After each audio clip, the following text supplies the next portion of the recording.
अगर आपको हमारी वीडियो पसंद आए तो उसे लाइक, शेयर और सब्सक्राइब जरूर करें। नमस्कार दोस्तों, मैं श्याम वशिष्ठ और आप देख रहे हैं पीआर खोज।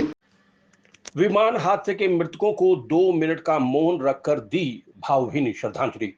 Haryana pensioners welfare association Jind ने बैठक कर शोक प्रकट किया। गुजरात के अहमदाबाद में हुए एयर इंडिया विमान हादसे में मारे गए लोगों के प्रति Haryana pensioners welfare association Jind ने बैठक कर गहरा शोक प्रकट किया है। एसोसिएशन की कार्यकारिणी ने 2 मिनट का मौन रखकर दिवंगत आत्माओं की शांति के लिए विनम्र श्रद्धांजलि दी और पीड़ित परिजनों के लिए अपनी संवेदनाएं व्यक्त की। उन्होंने कहा कि यह हादसा बेहद दुखदायी और हृदय विदारक है। इस दर्दनाक घटना ने हर किसी को झकझोर कर रख दिया है और देश भर में शोक की लहर है। ये दुर्घटना एक बहुत बड़ी त्रासदी है जिसकी भरपाई नहीं हो सकती। एयर इंडिया विमान हादसे में मृतकों की याद में हम यहाँ पर 2 मिनट का मौन रखेंगे। Haryana pensioner welfare association Jind के माध्यम से मौन दान 2 मिनट के लिए।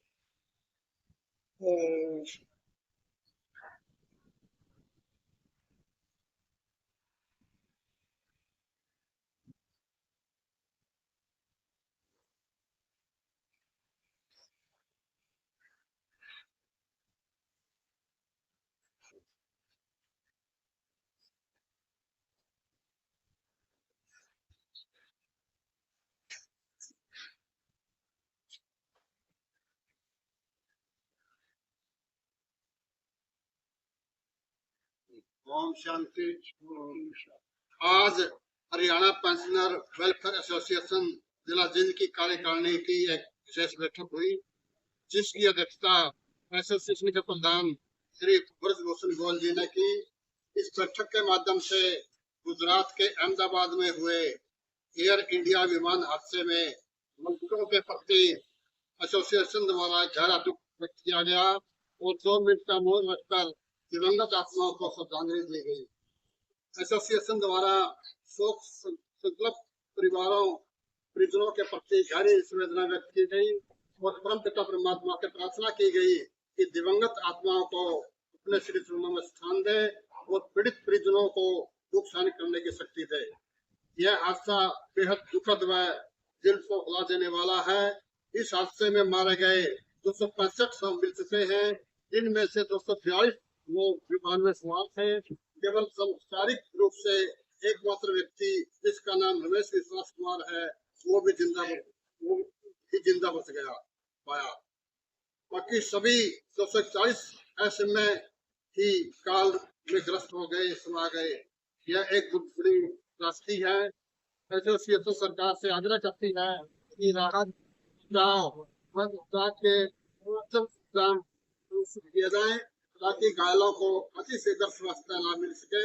एसोसिएशन घायलों के शीघ्र स्वस्थ होने के लिए परम पिता परमात्मा से भी प्रार्थना करती है और सरकार से आग्रह करती है कि इस दुर्घटना की गहराई से जांच की जाए ताकि लापरवाही, तकनीकी चूक, जो भी अन्य कारण है उनको खोजा जाए और दोषियों पर कार्रवाई संभव हो सके और भविष्य में ऐसे हादसों की पुनरावृत्ति पर रोक लगे। ऐसे दुख के समय में देशवासियों को एकजुट होकर पीड़ितों के साथ खड़ा होना चाहिए और जींद की समस्त वेलफेयर एसोसिएशन दूसरी इस घड़ी में पीड़ित परिजनों के साथ खड़ी है। हमारे साथ में एसोसिएशन के प्रधान हैं बीबी गोयल जी, क्या कहना चाहोगे आप इस हादसे के बारे में? ये एक बहुत बड़ी दुर्घटना थी जो पहले कभी इतनी बड़ी दुर्घटना नहीं हुई, जिसमें 242 आदमी सवार थे, 241 मर के, एक बच गया। आपको एक छोटी सी बात सुनाता हूँ। एक बार बहुत जंगल में बहुत जोर की बारिश, आंधी तूफान आ रहे थे। कुछ लोग एक झोपड़ी में चले गए। उस झोपड़ी के ऊपर बिजली आए और उस झोपड़ी का छूकर वापस चली जाए। इसको देखते हुए सारे ने बोले भाई इसमें कोई ऐसा आदमी है जिसको बिजली मारना चाहती है। तो एक एक करके सामने करीब खड़ा उसको एक एक चले गए, 5 चले गए, 6 चले गए, 7 चले गए। आखिरी में एक बच गया। उसने सोचा भाई मैं तो मरूंगा। जब सारे बच गए तो उसको जब नहीं गया, उसको जबरदस्ती धक्का देकर उसको बाहर भगा दिया। जैसे ही वो बाहर गया झोपड़ी पर बिजली। तो कहने का मेरा मतलब ये है कि एक आदमी जो बचा उसकी जिंदगी बचनी थी। तो वहां वो झोपड़ी से बाहर जाते हुए सारी झोपड़ी जल गई, तो उसकी वजह से बचा। एक आदमी रमेश विश्वास कल्ला जो जहाज टकराया उससे दरवाजा टूट गया, दरवाजे टूट के वो बाहर गया। तो ये बहुत बड़ी बहुत सी और हम सरकार से उनसे भी कहें उसकी पूरी जांच की जाए, पीड़ित को उसकी पूरा।